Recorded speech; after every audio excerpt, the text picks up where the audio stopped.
Good afternoon. I am First Deputy Superintendent of the New York State Police, Chris Fiore. We will hear shortly from Governor Andrew Cuomo, but I will first provide an update on this morning's tragic incident based on the information that we currently have. This morning at approximately 3:30 a.m., members of the New York State Police, the Steuben County Sheriff's Office, and the Corning Police Department responded to a call of a suicidal subject barricaded at his residence in the town of Irwin, Steuben County. During the course of the response, Trooper Nicholas Clark was shot and killed by the suspect. The suspect was later found deceased in the residence with an apparent gunshot wound. Trooper Clark, who was 29 years old, lived in Troopsburg, New York. He graduated from the 203rd session of the State Police Basic School in September of 2015. He was presently assigned to SP Bath, Troop E. He is survived by his mother, father, and brother, who have all been notified. This is a terrible loss for the New York State Police, and our thoughts and prayers are with Trooper Clark and his family. The incident remains under investigation, and the State Police will make additional information available as it comes in. I would now like to hand it over to Governor Cuomo. Thank you. Thank you.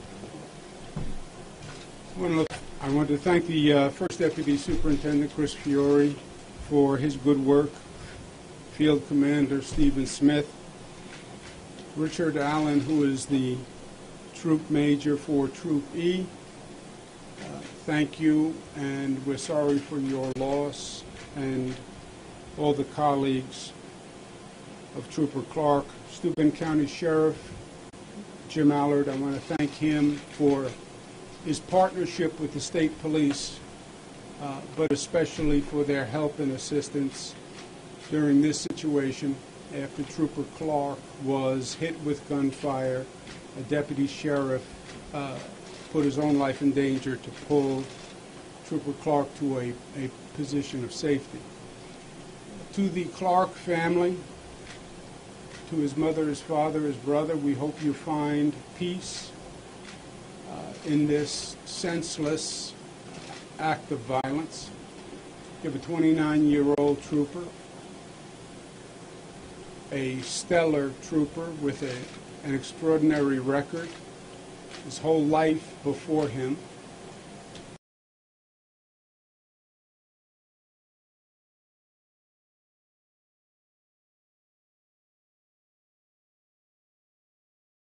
Police afford an opportunity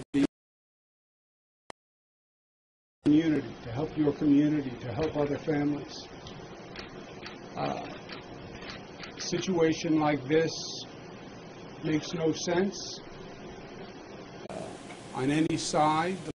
Life, 29-year-old with his whole life ahead of him, was just trying to help and do good things. As governor, you deal with a lot of different situations. Some almost unimaginable, especially in these difficult times. This is one situation that I've gone through before, the state police have gone through before. 13 troopers lost in 5 years. There's no answer. There's no point. It's just sad and painful. To the state police and to all police officers in this state, I want them to know that every person in the state of New York has nothing but respect for them, trust in them, and love for them and their families. We know the danger that you put yourself in every day when you leave the house. We know the fear that is in your family's heart when you're out there. And we truly and deeply appreciate the risk that you take to keep our families safe. And everything the police do nowadays is dangerous. whether it's a traffic stop or a domestic violence incident or a storm or a hurricane or possible terrorist activity. It's all dangerous because these are frightening times. And in many ways, we need our police officers and public protectors more than ever. Again, to the Clark family, you're in our thoughts, you're in our prayers. To the colleagues of Trooper Clark, you're in our thoughts and in our prayers. To the Steuben County Sheriff's Department, thank you for being there. Thank you for the courage that you showed in trying to be helpful. And we will go forward together and understand that this is the risk that public service for law enforcement officers pose. Beyond that, I'll turn it back to the First Deputy Superintendent for any questions or any questions you have for myself. Can you maybe explain what happened when Trooper Clark went to the home and reached out to you on the door? Just kind of I can't get into the specifics. You know, what I will say is you know, the troopers and the sheriff's deputies responded. They established a perimeter. We brought in crisis negotiators to try to make contact. We were unable to make contact with the subject. Can you be more specific as to the location of it in the town of Irvine?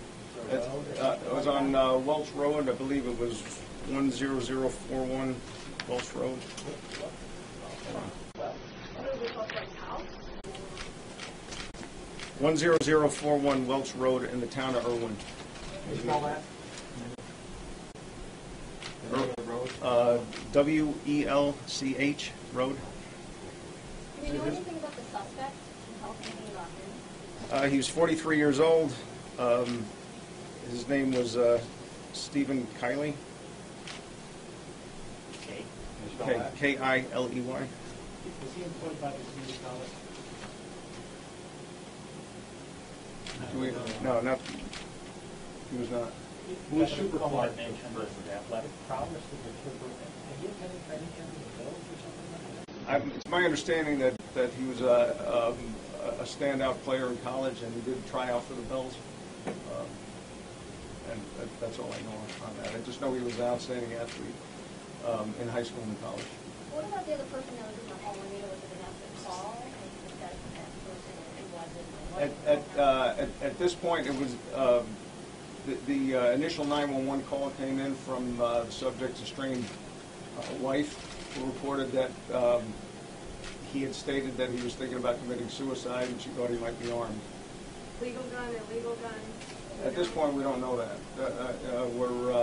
It's very early on in the investigation. Do you know anything more about his occupation? The subjects? I believe he was a school principal. Do you know what school? I don't. Last question, guys. Who was Trooper Clark as a person? Excuse me? Who was Trooper Clark as a person? How did you remember him? I'll let Major Allen handle that one. As was said before, he was an outstanding athlete, a lifelong Steuben County resident, graduated from Canisteo Greenwood High School. He was a two-time state wrestling champion and standout football player. He had a scholarship to the University of North Carolina, Greensboro, as a wrestling scholarship. He attended there 1 year, and then he transferred to Alfred University, where he played football prior to trying out for the Buffalo Bills and prior to coming to us.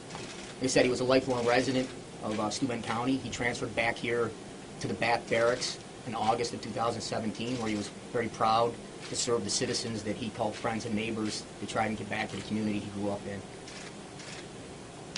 Can you spell his name for us? It's C-L-A-R-K.